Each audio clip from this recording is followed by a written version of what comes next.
안녕하세요, 상나수입니다. 오늘은 방광암 검사 정보 중 방광 내시경 검사에 대해서 이야기를 나눠보겠습니다. 방광 내시경 검사는 요도나 방광에 대한 다른 모든 검사 방법 중 가장 정확하게 판단할 수 있는 방법이에요. 통증이 없는 무통성 혈뇨 등의 방광암 의심이 보였을 때 가장 중요하게 실시하는 검사입니다. 방광 내시경 검사는요, 방광 내시경 종류에 따라서 경성 내시경 검사와 연성 내시경 검사 이 두 가지로 구분을 합니다. 첫 번째, 경성 내시경 검사. 사진에서 보이는 것처럼 방광 내시경이요, 금속 재질로 되어 있고 요도 내에서 휘지 않는 딱딱한 형태를 가지고 있습니다. 보조기구들의 삽입이 가능한 작동 통로가 있어서 다양한 시술이 가능한 검사 방법이에요. 단, 이게 휘어지지 않다 보니까 방광 내부 곳곳을 관찰하기에는 한계가 있습니다. 내시경이 요도에 삽입되는 과정에서 통증이 꽤 나타나게 되죠.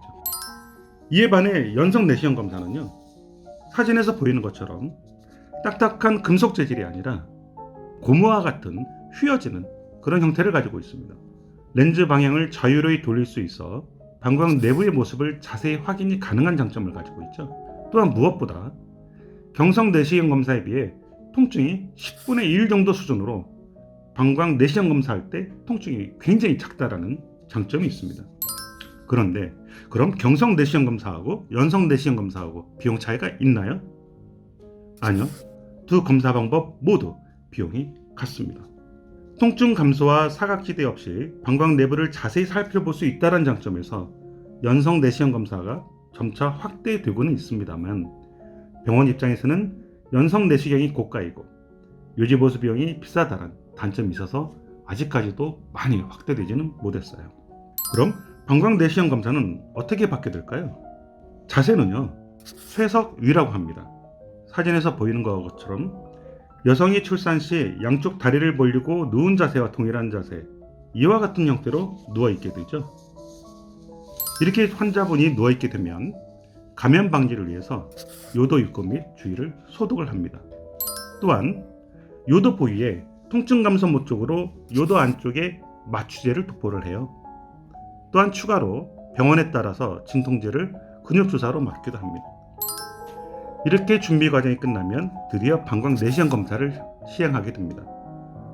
요도를 통해 방광 내시경을 삽입한 후 방광 내부를 내시경으로 눈으로 직접 확인하면서 이 안에 종양이 있는지 이상이 있는지를 판단하게 되죠. 또한 중간중간 사진을 찍어서 자료로 보관하기도 합니다. 검사 소요 시간은요, 순수하게 내시경 검사하는 시간은 5분 이내예요. 전체 소요되는 시간은 약 10에서 15분 정도 걸립니다. 또한 방광 내시경 검사를 하는 와중에 담당 교수님의 판단하에 방광 세척도 함께 시행하며 이때 요세포 검사 목적으로 검체를 확보하기도 합니다.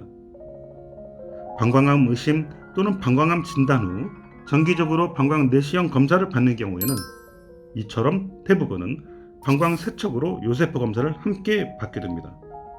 이렇게 내시경 검사가 모두 다 끝나게 나게 되면은요, 병원이나 담당 교수님에 따라 차이는 있겠습니다만, 내시경 검사 후 예방적 목적으로 항생제나 소염 진통제를 처방받게 되죠. 그럼 방광 내시경 검사할 때 주의사항이 있나요? 방광 내시경 검사는 주의사항이 없어요. 금식할 필요도 없고 그냥 가서 검사하시면 됩니다. 그럼 방광 내시경 검사하고 나서 부작용이 있나요? 아무래도 요도 안에 그 내시경을 삽입을 하다 보니 통증이 조금 있을 수 있고요. 내시경 검사 끝난 다음에 때로는 남성 같은 경우에는 혈뇨가 피가 조금씩 나오기도 합니다.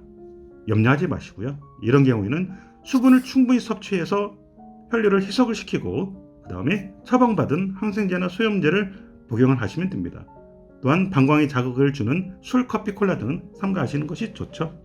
방광 내시경 검사 방법에 따른 글은 차가버섯과 무관한 건강정보입니다. 상나수였습니다.